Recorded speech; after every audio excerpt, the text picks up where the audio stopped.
2, 1, and we are live. You're now watching two old farts making noises. Well, here we go. It's the man that promises you nothing and delivers. It's the veritable man motor mouth.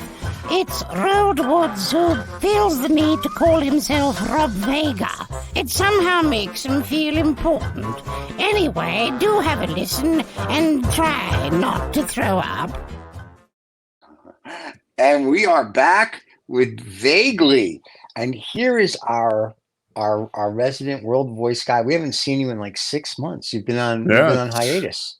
It's been a while. It's been a long time. A lot has happened since we spoke. Now, obviously, people who are watching this, you know that we have a long chat beforehand, and we kind of spill the beans beforehand and say we're going to talk about this, talk about that. Right. And I just thought, not going to do that. We'll spill it here, right here. Okay. Because I think better get my apron on. This is definitely more authentic. Yeah. Okay. Don't want it to. No plan. There is no plan. That is true. Because I think people are just tired of, and I know I am. They're tired of. I mean, there's so much crap online. There is so much garbage. The last couple of months. I mean, if you care, I'll tell you what's happened. But there is literally so much garbage and bullshit advice online, and everybody has got the solution of the world. Everybody is right. I have spent an inordinate amount of time as I've been dealing with some stuff, as we all have, just listening to the biggest lot of garbage come out of social media people, online garbage, people commenting on things they know nothing about, countries they've never visited, leaders it's unbelievable the level of ignorance and how loud it is. And I think anybody who's watching this, you got to agree. You've got to agree. No, of course you don't have to agree. You can disagree as much as you want, which is the joy of being a human.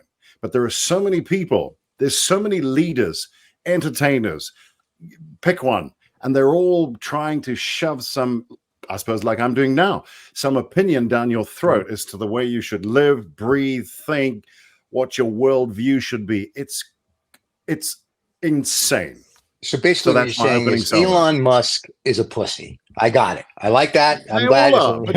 But Stephen, the thing is, I mean, Elon Musk is, I suppose he's a very obvious punching bag. But I mean, the truth is, I kind of know where he came from. I know the school he went to here in South Africa. I know how it all came about. I know why, to some extent. I understand why he left the country, because he didn't want to go to the army. Right. He cloaks it in, he didn't like the apartheid government. He was a kid. What choice did he have? What did we know about what was going on? I'm 16 and I'm leaving the country. No, you're not. Bullshit. Right. Grow up. Okay, so he had a mother who was Canadian, who was able to get him out. I mean, that's just the truth. If he didn't have that access to those types of citizenship, then he would be like all the other clowns here who want to get out of this or wherever you are in the world, and you just can't. So he was lucky. He was a lucky bugger. And would I have done the same? Yeah, of course. Of course. Here's something. Don't cloak it in some crap about how you were so concerned about human rights and the plight of black people. What the hell did you know? Just stop bullshitting. You didn't want to go to the army. There was a big shining country called America up north, and you went there via Canada. Just call it what it is. It's fine. But you went to the army, did you not, Rod? You went to the army? Yes, I did. I did it. Did that make a man out of you, or? If that's possible, I don't know. I mean, I'm a very nice man. Thank you. I'll tell you what. I'll tell you what it did do, and I was a real piece of work, and then I became less of a piece of work. That's the best I can tell you. I was a self-centered teenager, and by the time I'd left the army, I was slightly less of a self-centered teenager. That was it. I got to do things. I met some great guys. Whatever it is you go through, if you go through any kind of trauma in your life, whatever it is, disease, tragedy, immigration, whatever it is in your life, crossing the Mediterranean to get to Europe, whatever it is you're doing, and it's traumatic, and the people along the way will become your friends. They become your lifelong friends. You make great friendships. And that's what I got out of it. I wasn't an army guy. It was, my mum said to me, either you bugger off back to the UK or you go to the army. And I wasn't really thrilled with the idea of going back to the UK. And I thought, yeah, I enjoy it here. And she said, fine, then you have to go and do this 2-year army thing. I went, okay. And it was okay. It was okay. It's okay. Some guys had a rough experience. My half-brother got mental issues from the army here. I mean, he got into all sorts of things. It's like anything. People, you pick your lane. I don't know. I can't tell you that I did it better than anybody else. Apparently he froze because the gerbil has died. So we'll have to pick this up when he comes back. I think it's the South African army that's the South African army just intervened. They didn't want to hear anymore. Here, we'll do this. We'll do this view while we wait for him. Yeah. Are we back? Yes, we're back. We're back. We're back. We were showing video while you were gone. I don't know what happened. All right, so I wasn't a puppet or anything for the apartheid government by being in the army or anything like that.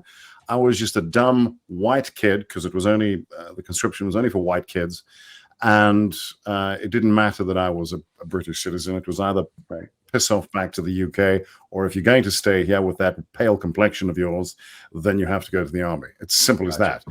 And I liked it here. I still think it's a great place. The management sucks. I mean, that's another topic. That's another topic. I have a topic that should get you going, just for fun. Yeah, it's another topic. Donald Trump has to pay $465 million, and no one will loan him the money or give him a bond for the $465 million. Well, that's not strictly true, Stephen, because I've already smashed open my piggy bank, and I've sent an email to Donald, and I said, look, I've got $1.50, and if that helps, But he said, well, what do you want in return? I said, well, I don't know, some top job in your government. So who knows? Well, there was an interesting article in the FT. Yeah, right. There was an interesting article in the Financial Times yesterday about it, and the commentator was saying nobody will loan him the money. Like, this property is so overvalued. All the mega people are like, why isn't one of his rich donors coming? And the comment after that was because he doesn't pay back his loans. And I was like, wow. Before we carry on, precedent. Yeah, please. I am going to, what I've done as we've been chatting, I apologize for the technical issues. I've got this fancy new internet thingy wired, and it's giving me trouble, but it's a much better connection. So I'm going to switch to it. We might lose connection. That's right. We'll still be here. We'll be lost connection. Yeah, we lost connection, but he'll be there. He's definitely lost connection. But he'll be back. Yeah. So allegedly, he will allegedly be back. So anyway, back to the Donald. So I've reached out to him, and of course he knows. He knows that I've been emailing Putin as well about coming on the Lost Dollar Business Club. So who knows what will happen next?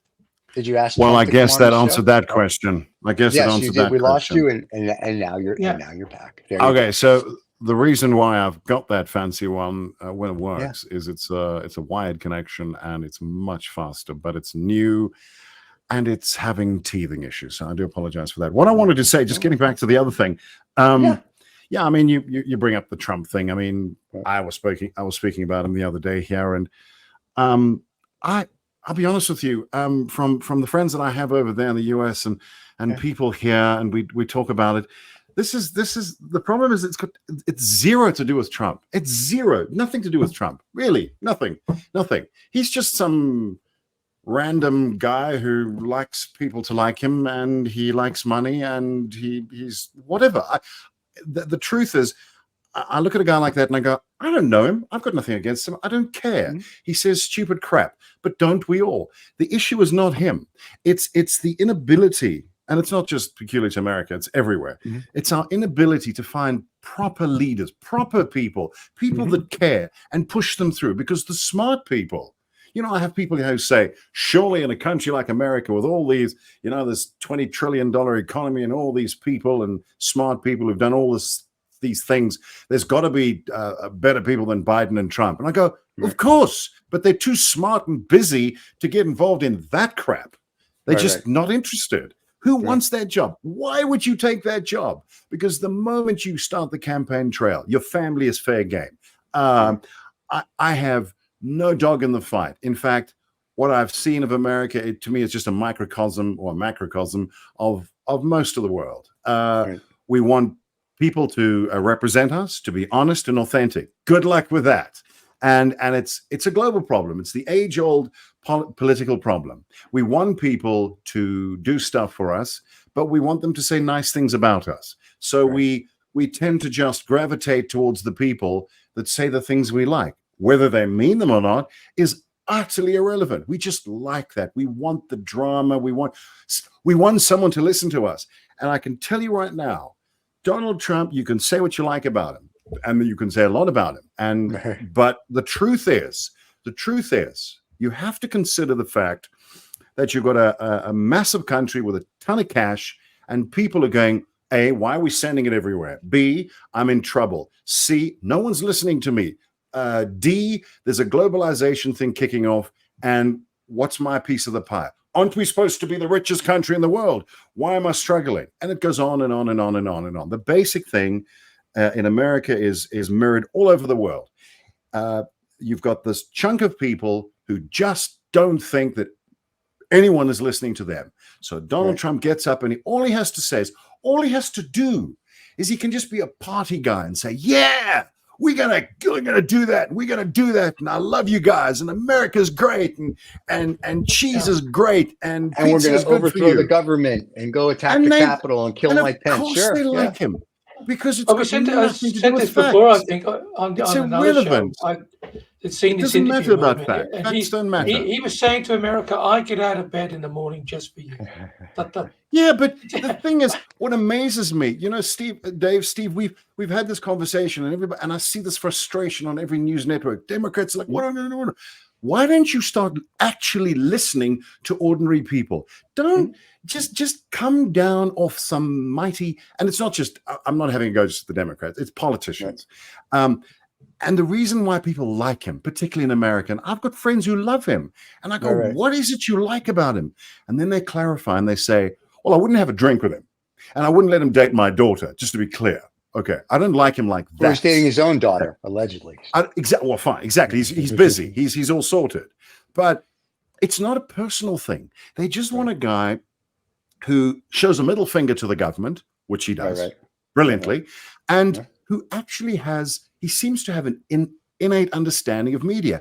And look, you brought him up, and here we're chatting about him. He has this ability to generate news cycles.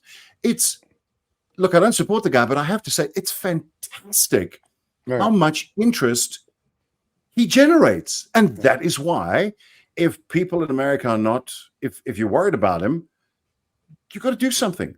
How is that guy's going to win? He's going to win. Yeah. He is. He's a strong character. And he's fun. He's fun. Steve, he's fun. He's a dictator. He's an autocrat. He's fun. No, he does this. I'm not saying I like the guy. I'm not saying I like the guy. I'm not saying I dislike the guy. I don't know him. I don't know him.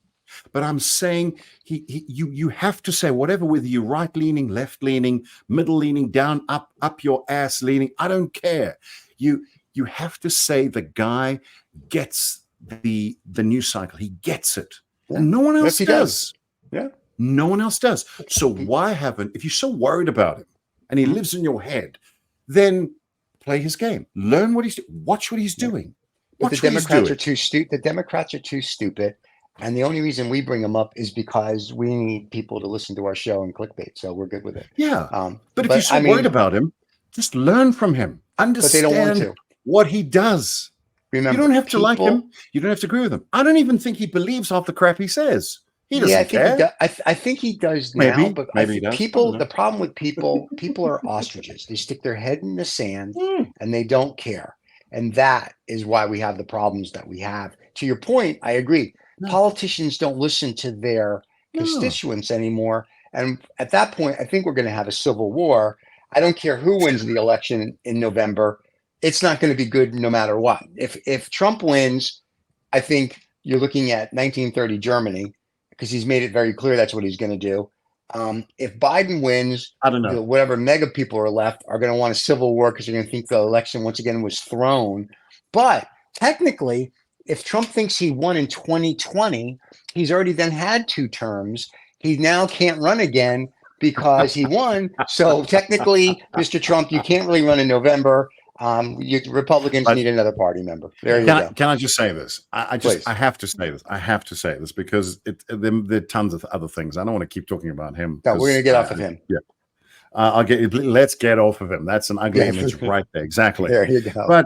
But I just want to say that I to some extent I agree with you, and to some extent I don't, and that's fine. That's life. Right. I have a little more faith. Maybe it's misplaced.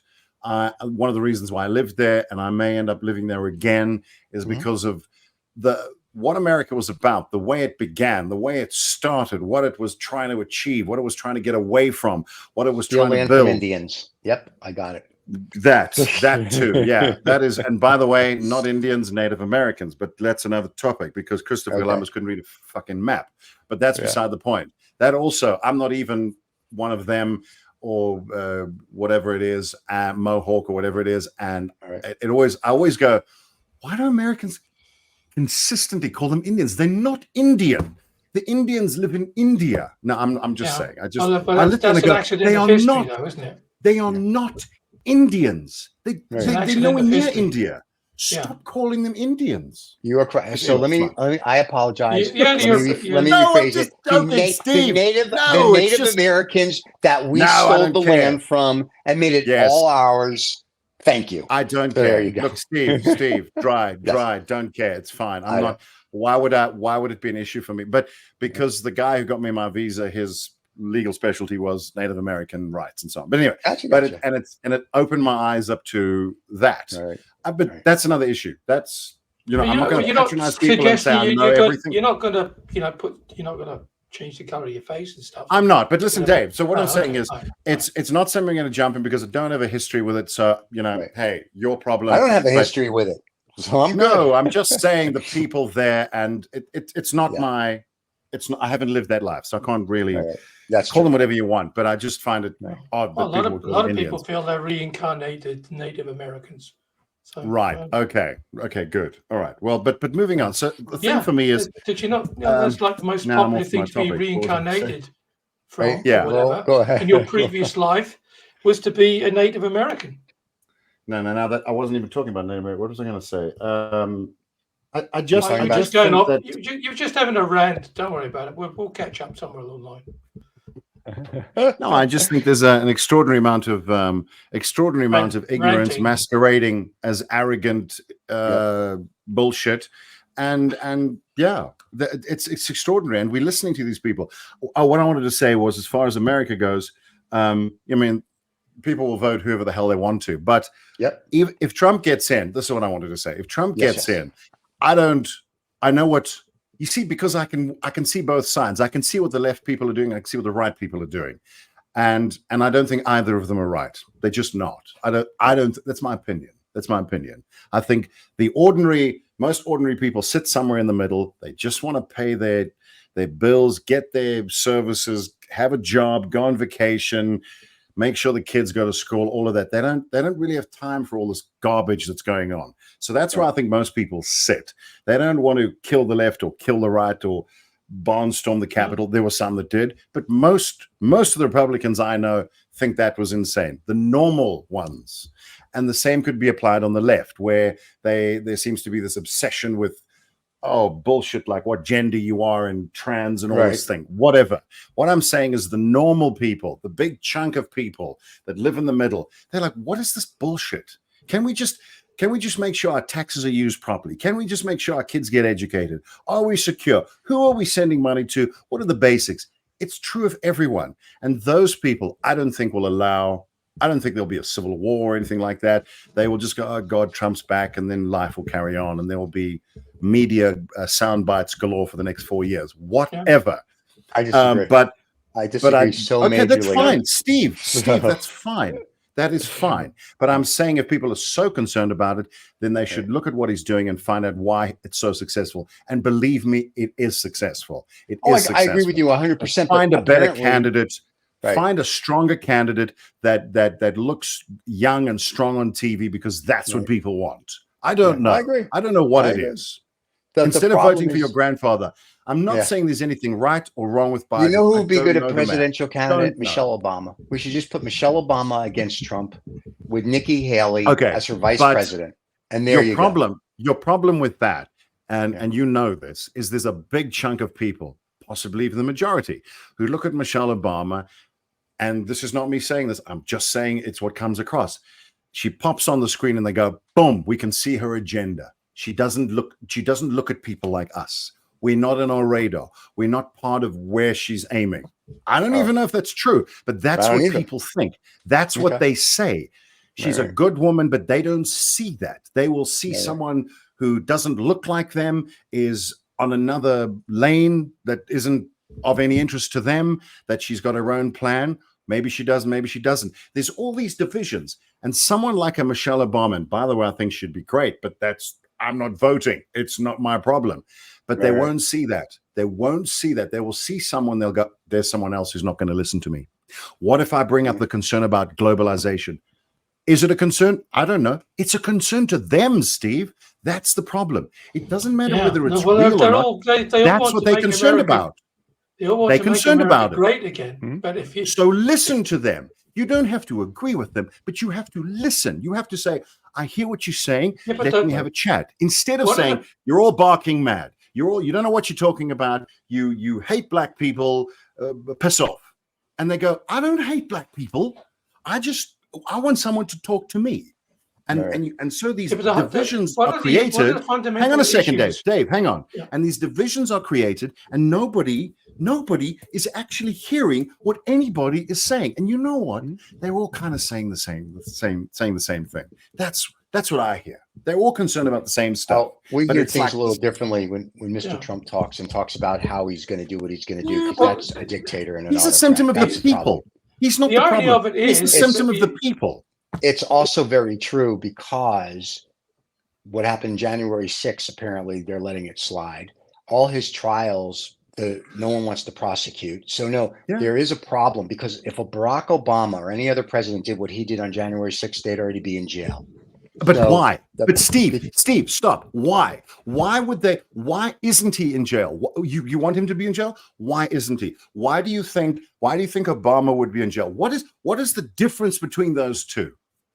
Why? The difference is that why? I don't know. The difference is deeper than the color of their skin. But the difference, of course, it's got nothing to do with color of the skin. I agree. The difference is that the military-industrial complex, as well as the government and whatever, they like the fact that we could become 1930 Germany, where they have absolute power. And that do you think that? Do you really believe that? The military want to take over America? Yeah, not the military, just all of the government. I think what they see is they see this guy, whether he's loony or not, and they're like, we can be like, if you will, this is our autocrat, this is our Putin, this is our Hitler, this is our Mussolini, pick whoever you'd like, this is our missile boy, this is our Xi Jinping. That's what they're looking at. Like, this guy will give us absolute power. We can do whatever we want. There's no repercussions, and boom. So what they forget is technically we're a democracy. Why do they want that? That's at the core of it as well. This whole mega thing is. But when you ask these people, when you see people who are interviewed in the US, and you say, well, Trump's going to make America great again. Well, when? And you ask them a simple question like, well, when was it ever great? Nobody can answer that. But, can I just say this? Illusion, please, Dave, it's going to be better. The problem is, we're going around and we go.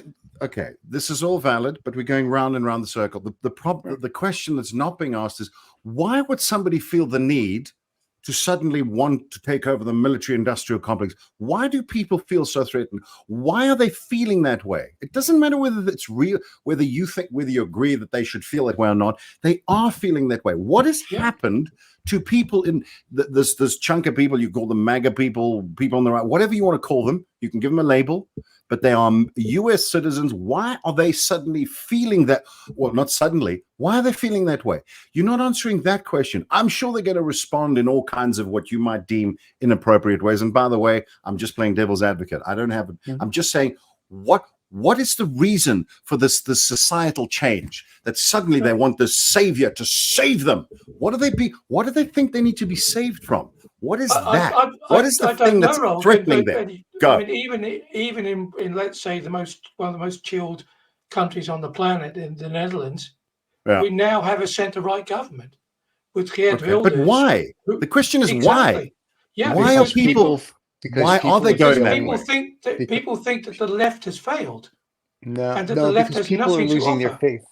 People are losing faith in the governments But why? the way they are. You guys are missing my point. Why? I don't know. I understand. I'm about. So the problem is that because people don't understand history, so they're saying we've tried. Do you think they ever have? No. Do you think I they think ever have? back in the day when I was growing up, we read history books and we understood what happened in the past. Right. But I don't think people today understand. So I think they look at it as like, oh, our country isn't this and our country isn't that, and our leaders don't listen. I hate to tell you, they never really did. And America, you were great after World War II. Right, World War II, we were great, and then boom. So when Trump goes, or any of them go, I'm going to make our country great again, people are like, oh, that's interesting. The problem is a lot of these guys, they want to become isolationists. That's a problem because, especially in America, we're not ready to become like China of 1410. Where we can do everything internally because we don't have anything to do internally. Everything we've outsourced. So when these people get hysterical about, oh my God, okay, but it enables you to get a television that's 75 inches for $100. If you want to produce everything here, minimum wage needs to go to $100. You need to get everybody on healthcare. You need to, there's a whole bunch of things that have to happen. So when someone says, I'm going to do this, but they really don't, it sounds wonderful. Like, the guy with the mustache that did a whole bunch of Zing Heils sounds wonderful, but at some point there comes a cost to that country, and not so much the world, but to the country. And then depending on what the country does to the cost, then it comes a problem for the world. And I think if you start peeling it back that way, it's different. The common denominator in all of this, and that's immigration. I mean, even the most liberal of people saying, yeah, it's got out of hand. Immigration. See, I don't have a problem with immigration at all. And the US is an immigrant country, Dave. Yeah. I mean, everybody pretty much in America, apart from the Native Americans, they're all immigrants. Everyone. The UK as well. Also, always has a immigrants. Generous. But it's not. It's certainly in Europe. It's a big issue, and we've swung completely to the right. And I can't vote here, so I can say whatever I like. But the number one, the PVV, Geert Wilders, his ticket, and he had 2 million people who voted for him, which was like the biggest chunk ever for one particular party. Yeah, I'm aware what happened. His ticket was anti-immigration. Okay, can I say what I think it is? I don't think it's anti-immigration. It's you guys are not succeeding in life. I've got someone you can blame. Yeah, exactly. I'm just going to call it what it is. No, because let me tell you something. I would agree if with you are you. secure, Dave, if you have a decent education, here's the problem. If you are secure in your job, if you are happy with you can see opportunity. You can say I'm lazy or whatever. You can blame yourself. But if you feel like you've had opportunities and you can do things and you belong in your country, why would you care about immigrants? Why? In fact, immigrants drive economies all over the world. There are some countries around the world, and I think the US is one of them, where actually there's a shortage of immigrants. It's going to cause economic ramifications. Same with China. Same with many countries that have the strict anti-immigration thing. It's a problem. You need immigrants. You need the right immigrants. That's a different story. But you definitely need immigrants to grow, expand, whatever, economically. So the question is, it's not really immigrants. So what is the real problem? What are you feeling insecure about? And that is a tiny example of what I'm saying. I feel people are shouting answers, but they're not really understanding the questions. What is the real issue? What is what are Americans really concerned about? Are they concerned about Mexicans? But hang on a sec, Dave. Are they concerned about Mexicans coming across the border? They've been doing it for decades. Why now? What's the big deal now? Why is Trump and whatever. I mean, whatever. Why is he play so on popular fears. now? Play on Why? fears. So what are people scared of, Dave, Steve? What are they scared of? That's what I'm saying. What is the real issue? You're not listening to me, Dave. Yeah. It's not about immigrants. Right. There's things that they are concerned about in their personal life. I wholeheartedly agree with you, Rod. I wholeheartedly agree. And I'm saying that the narrative, the people who are pushing this forward are the media. They have been pushing this complete fear thing. It's like, oh, you're okay today, that's the media. But you won't be okay tomorrow because. And so what's the easiest thing to say? Oh, that guy, he looks slightly different. He sounds slightly different. He smells different. He's got all that wacky food. There's got to be something wrong, fundamentally wrong. And that's such a simple thing to convey to people. They go, well, that must be it then. Even the most liberal-minded Dutch people that you come across saying, hey, it's crowded here. We've got more people living here than, on a square meter than you've got anywhere in the world. And so there's no more room. But go to the north of Holland. You go to the north of Holland or the east of Holland, you could walk for half a day and not see anybody. But see, I think such rubbish. People are also scared of things they don't understand. And what the people don't understand is globalization. And they don't really understand how it affects. And when they tell you how it affects you or not, they don't really tell you. They kind of like talk down to you. And I think that's part of the issue. When someone says, China's going to do this, and everyone in America is like, oh my God, we're going to boycott everything. Think about what that really means. And so when you are not the big boy on the block, and we've been the big boy on the block, let's say, since after World War II. And for this 50 years or 100 years, we've been like, we had the biggest dick in the room. And now we don't. We are, along with China and India and all these other countries, pretty much, other than maybe in democracy and a little bit more in military spending, we're pretty much all equal. If you start looking at GDPs and production and whatever. And I think when you play on the fear of that, it scares people because they don't know what to do with that, because most people were raised with most people were raised with America's a great country, and now America's just hello, we see you.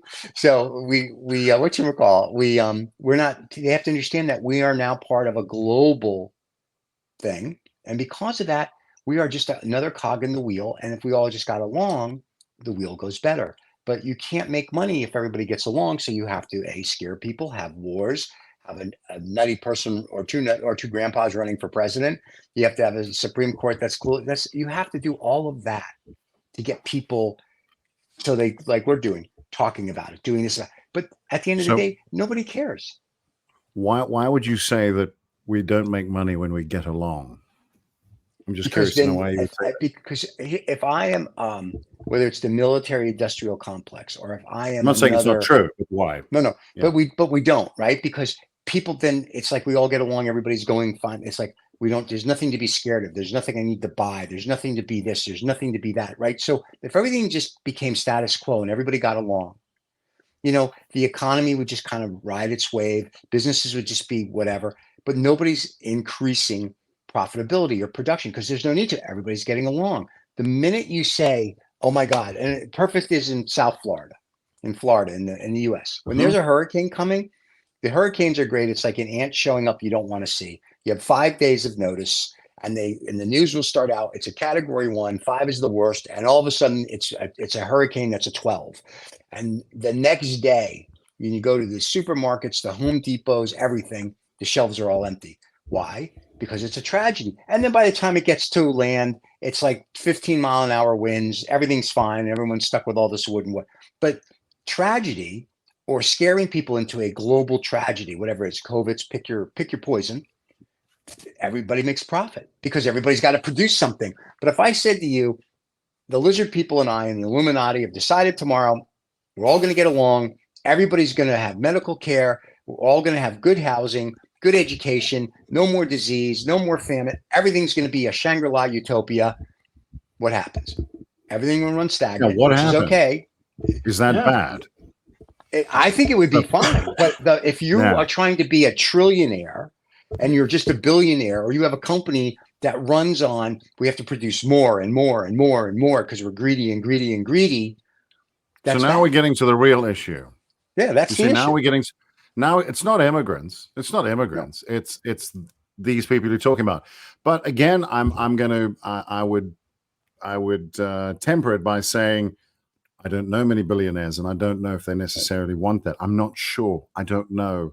And again, devil's advocate, one could say, not necessarily disagreeing with you, Steve, but I'm saying the argument could be then perhaps the the billionaires. Did you see what I did? I just confused billionaires with immigrants. Did you see that? Same thing. Did you see that? Okay. Yeah, most of them same so thing. Maybe the billionaires, things have just gone fine for them. I mean, they came.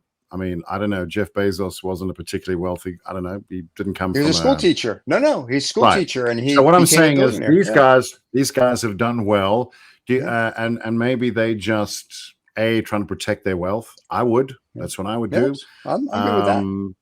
And maybe we don't know enough about them. We assume they just want to take over the world and control what we eat, drink, think, whatever. No, but I'm not saying like the Bezos and there's certain ones that they make it very clear that they're like that's their goal. Okay, but I'm saying there's a lot of drama in these characters that we are creating. I'm saying that some people just do well, some people don't do well, and that's just it. But do we have to have a war, or do we have to have a disagreement for we have to have a war. Our economies to tick along? Is that what has to happen? You have to have a war to get out of depression. So since 2008, we've still been in a depression. It wasn't the Great Recession. That's bullshit. Even Paul Volcker said 2008 was a depression. So we had the depression of the 30s, and we didn't get out of it till 1954. Why? Because we had, if you will, war and a skirmish. So we need another, unfortunately, to get out of where we are, we need a war. Great, the Fed's going to cut rates. We've got our Bitcoin millionaires. We've got this, we've got that. But really, when you look at it for America, take the rest of the world out of it for a little bit.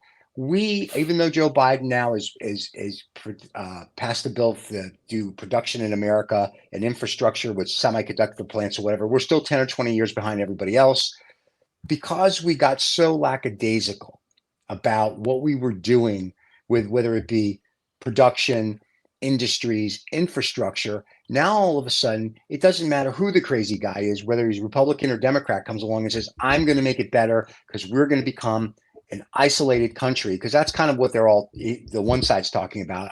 Isolate America's would be great, blah, blah, blah. And that's great. But then you have to go back and look at 1410 with China. And at some point, you got to open up the trade, and you can't do that. What you need to do, and which America should have done, but they don't because corporate America is very greedy, is they should have said, let's compete. Let's continue. Like, let's not offshore everything so we can make more money. Why don't we figure out how to make it in America, giving our people the best jobs? So when an automobile plant, as an example, says, let's close it, let's fire 20,000 people, we don't really care, and we'll put in robots. That's wonderful. I'm a shareholder. I think that's great. What about the 20,000 people? So what ends up happening as we've progressed, we've really declined because now we're trying to figure out what do we do with all these people. So the fear, the latest one is AI, right? I read it. There's Bill Maher was saying on his show last week on HBO, the next trillionaire will be in AI. So I want to thank you all in advance. When I'm a trillionaire, I'll still speak to you, me. So that's fine. I'm very happy but people are terrified of AI because they're afraid of whatever. And to me, it would be like, instead of being terrified of it, instead of the news and all these government go, no, it's not. If you embrace it and learn how to use it, it'll actually work for the betterment of everybody. And once again, we don't want the betterment of everybody. We want the betterment of a few. But if we would get off that high horse of, it's going to destroy you. No, it's not. We use it all the time. And I know companies that are developing it to an extent where it's going to be your new best friend. I like that. I think, but it's going to help everybody communicate. It'll help everybody do their job better. It'll help doctors. It'll help this. Great. Who does that hurt? Big pharma. Who does it hurt? Doctors, because now they actually have to know something instead of just being the idiots that they are. So Steve, what's going to, yeah, go ahead. Go. That's it. That's my point. It's like you have to, people have to think. Yeah. It's just something I'm putting on the table. It's not necessarily true or not true.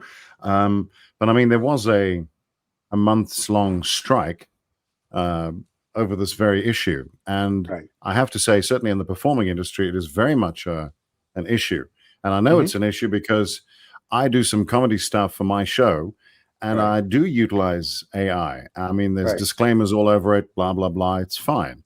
But be under no illusion that my voice, your voice, anybody's voice can be cloned and can be copied.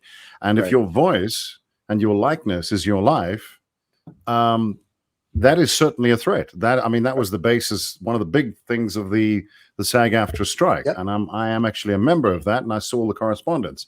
And that's what people are concerned about. So the tech itself, yes, it's useful and it can help, but one has to acknowledge that it can be used for nefarious purposes, and it definitely has the ability. It's being used right now.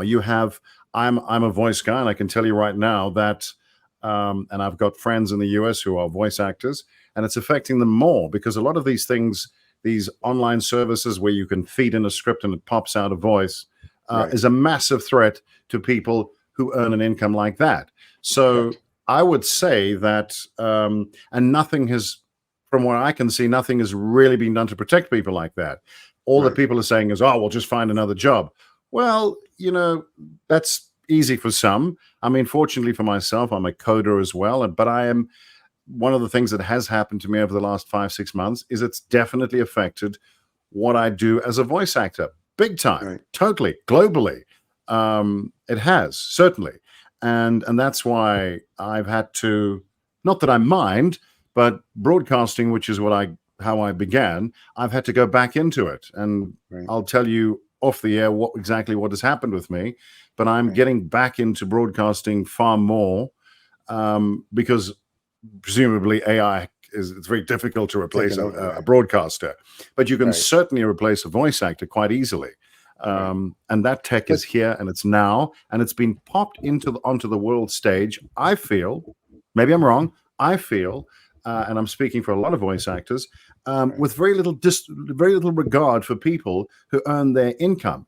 I get these ads that come through on my Instagram feed and whatever YouTube feed, talking about offering text to voice services, and I go, I'm just thinking of all the people that will definitely put out of work, and there's no protection for them. So that is definitely right there is a big issue.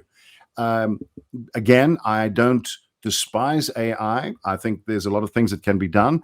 I have a question about the I part because I question whether it's intelligence. I regard it as an assistant, as a cloner, as a multitask processor.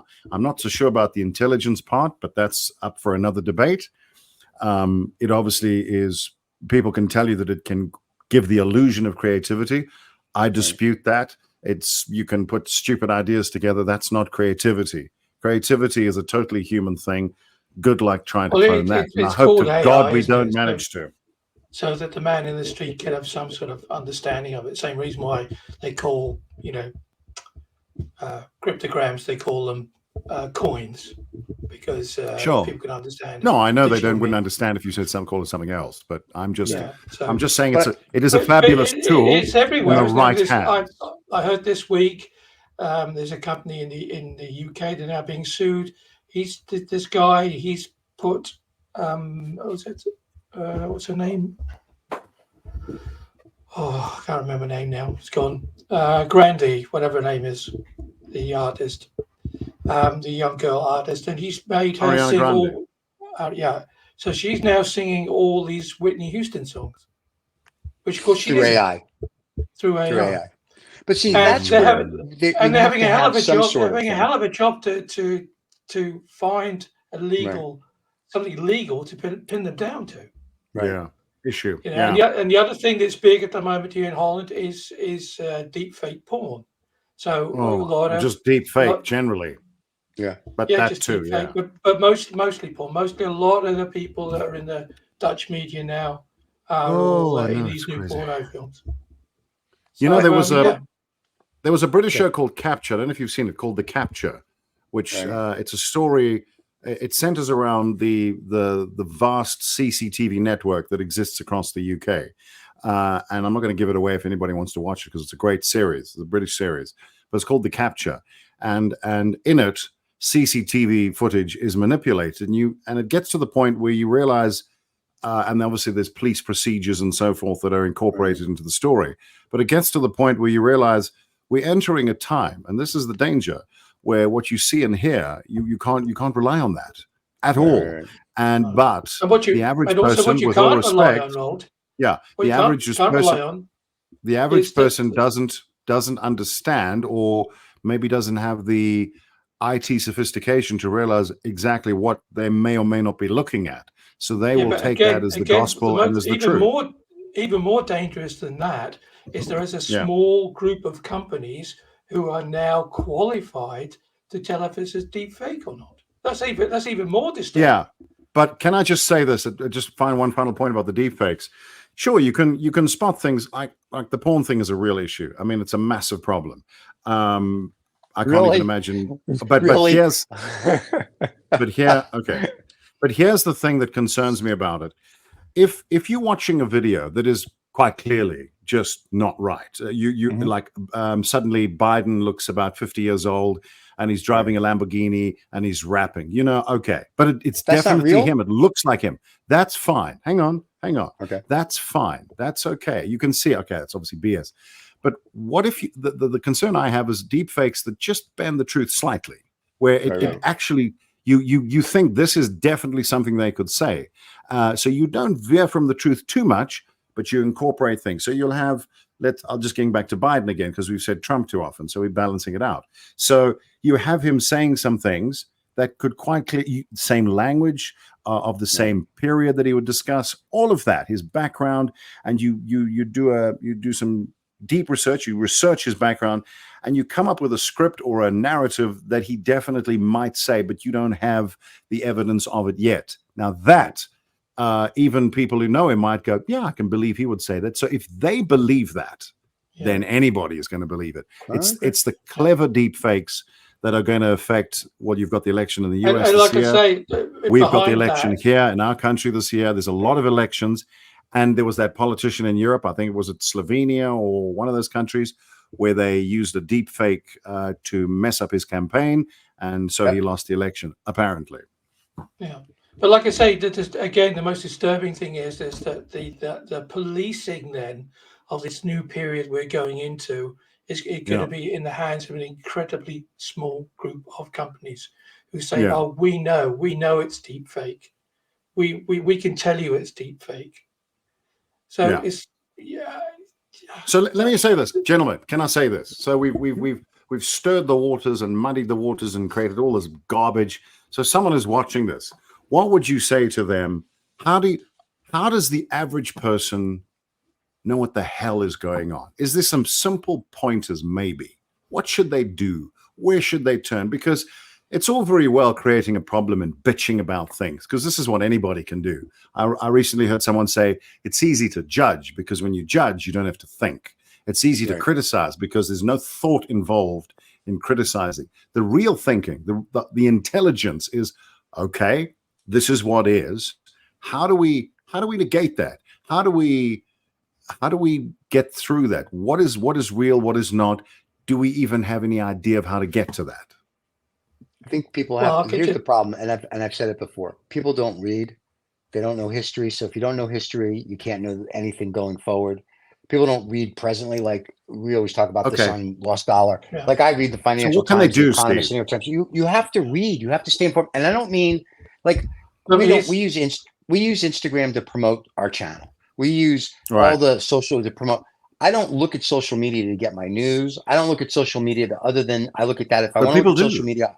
I know, I understand, but I look at social media more as, oh, that's cute. I don't believe anything I see on social media. So I like to read my newspapers. I like to read papers from around the world. Oh, they're true, are they? The newspapers? Newspapers, well, here's how I look at it. The Financial Times so far hasn't the Murdoch Times, you mean? It's not. No, that's not Murdoch. No, you better know who owns it. That's the Japanese company owns it. That's not Murdoch. So the Financial Times is the Financial Times. The New York Times, I'm still okay with. Is that true? I thought Murdoch owned the Financial Times. No, he doesn't. So the Financial Times is the Financial Times. Murdoch owns the Wall Street Journal. The New York Times is good. I read papers from around the world, from the UAE, from Saudi Arabia, from Japan, from China. I read from everywhere. And from that, I can form for me alone, I can make an opinion of what I think's going on based on the reporting globally of a subject, because But they're that's all going to you. come at it a But different way. that's Right. you. But if you want to be on this planet, unfortunately, that's what you have to do. Or you watch Instagram, look at So what do deepfakes, you and read? watch ridiculous news. What do I read? I read 3 papers out of the UAE. I read 1 out of Saudi. I read a couple out of China. I read the Financial Times, the Economist, the New York Times. I read 1 or 2 things out of the UK, and that's pretty much it. And that's my mornings, reading all of that and saying, Is there okay, anything, would you say there's anything to avoid? Or should you just go through all of them and try and disseminate what facts are common throughout? Maybe. well, and that's kind of the reading, which is good, because when you read from globally and they talk about, let's say they talk about like the dog that fell in the mud, and they all pretty much report the same thing. You're like, okay, then this dog must really fall in the mud. So if they're all reporting differently, especially when you read a Chinese paper, right? The kind of common thread, the Chinese paper is interesting because you get their point of view on something which is very different, but the essence of the story is still there. So what I stay away from, because I'll have friends they'll send me something from YouTube. They'll go, did you see this on YouTube? Or did you see this on Instagram? Or did you see? I'm like, yeah, but what's the context of it? It's a 30-second short. Like, we have a person that puts out shorts for us, but what she does, at least, she puts out the shorts with me. So it's like, if you see the short, you pretty much know that's that 20 seconds or that 30, that's it. You're good. If you don't want to go watch the show. If you watch the show, it's a little more in depth, but a lot of these shorts are taken, like to your point earlier, so out of context that you're like, what the? And so that's the problem, is that we're in a society of people of an attention span of 15, 30, 45 seconds. They don't take the time to learn, and they don't take the time to read because they're so busy. What are they busy doing? Instagram. We've okay, and I'm not disagreeing with you, but to the point. So we've identified the disease, we've identified the cause. So the issue now is, so you've got average Joe. I'm sorry to do this to you, average Joe, but there you are. You're busy with stuff. Your attention span is 2 seconds. You're getting your news from YouTube, Instagram, whatever. You're not following Steven's path. Now, we want to talk to average Joe or Joe S. Well, I don't know what the female of Joe is.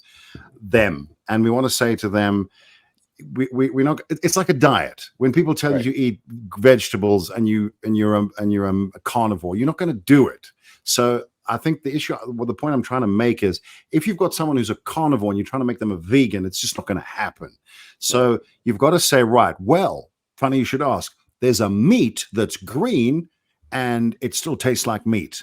So in terms of the analogy or the metaphor, whatever it is, the simile that we're talking about, if we can get one person just to, in all this garbage and their questionable background and their questionable knowledge of history, I mean, that is what is, Steve. That is what is. That's most people, with all due respect. You got the bell curve. They're all sitting in the middle. They maybe don't know actually what happened in the Second World War. What is the Second World War? Who was Hitler? I swear to God, I was somewhere recently and they said, who's Hitler? And I went, oh my God, it started to happen. Wow. Okay.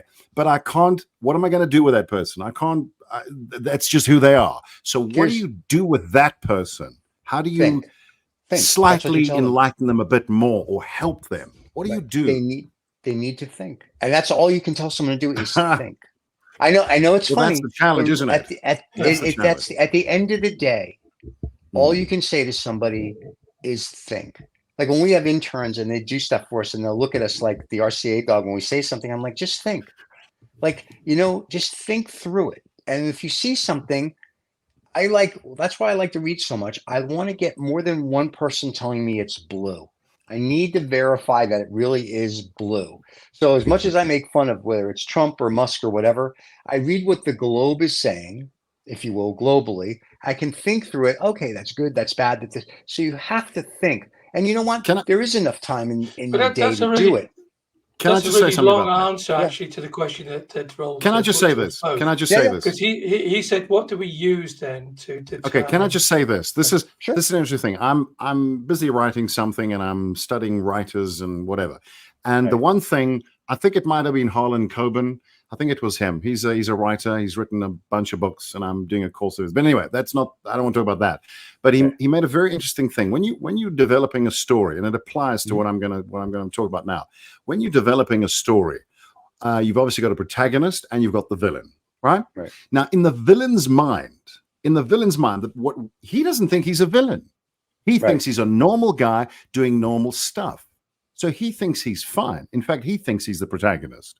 So what I'm saying is we have to be, and I look at myself as well, we have to be careful of putting people into the protagonist and villain categories, which is what I think a lot of people do. So if you've got, let's get back to him, let's just say a political leader stands up and spews crap to a crowd. He is doing what he thinks, we can argue whether that's true or not, but he thinks this is what, I mean, I would say that Trump on some level is quite happy. He cannot believe that they want all this money from him. He thinks he's right. So it's pointless saying, well, he's wrong. He thinks he's right. So you've got to look at that and say, okay, so that's who he is.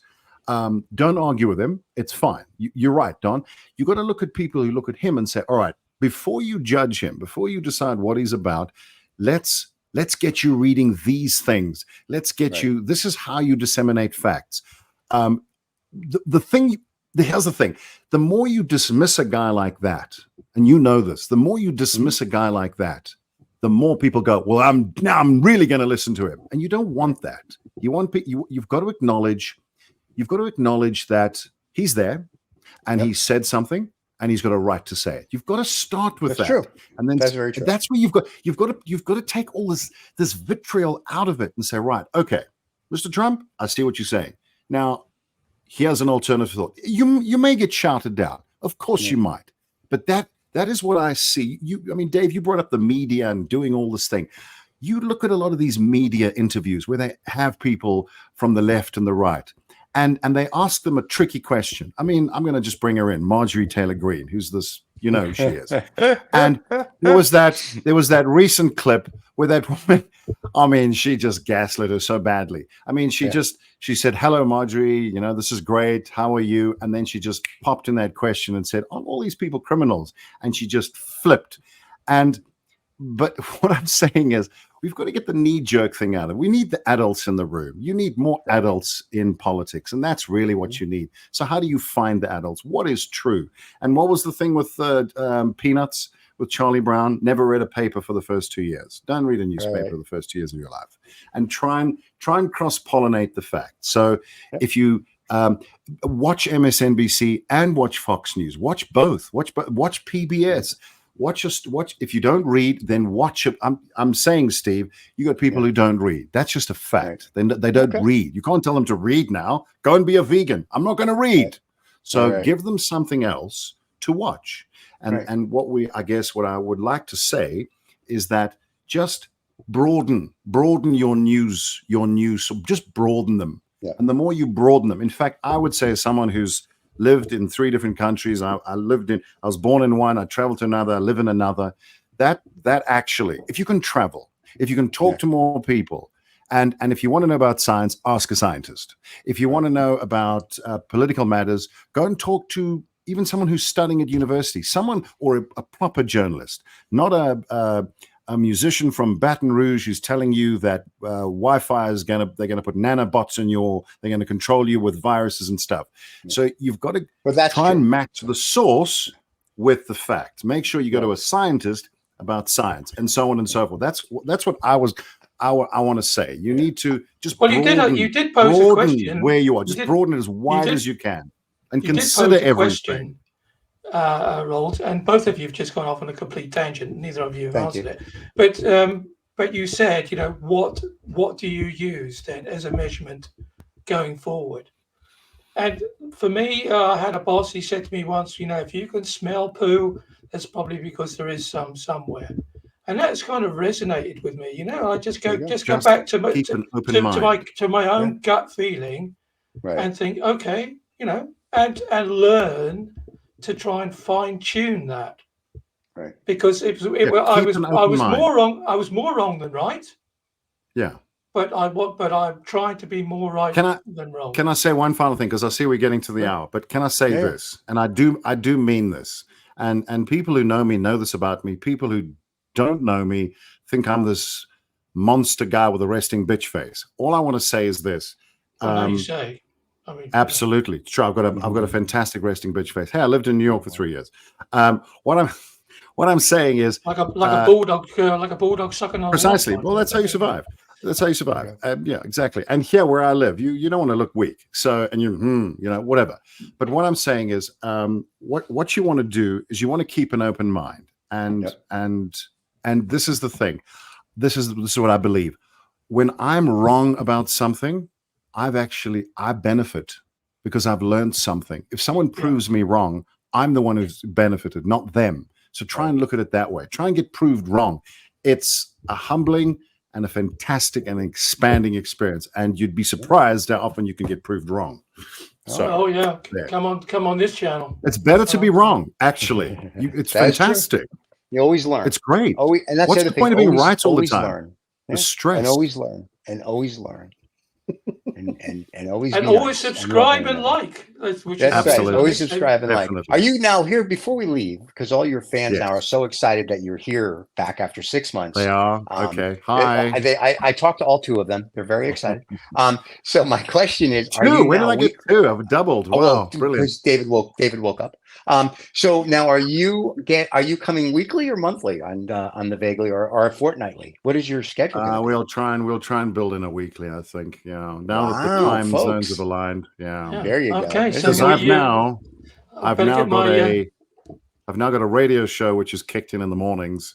Congratulations. Not early morning, it's the mid-morning, and I'll be doing that. So we politely suggest fine. to anybody who's going to watch in the coming weeks to get your aprons on, because there could be lots of beans that are going to be spilt all over the place. And I'm starting on the 2nd of April. I'll give you more details later. All right, very good. So I can say keep sucking on that bee. That's all we can say. Oh my God. Okay. He likes sucking. It's one of those things. Kids, don't forget to subscribe and like.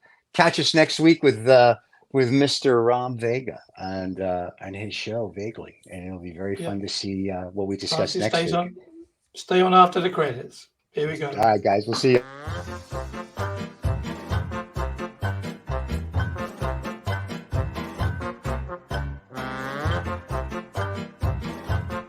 Thank you so much for listening to this Rolled Woods Robb Vega, whatever the hell he wants to call himself, fellow.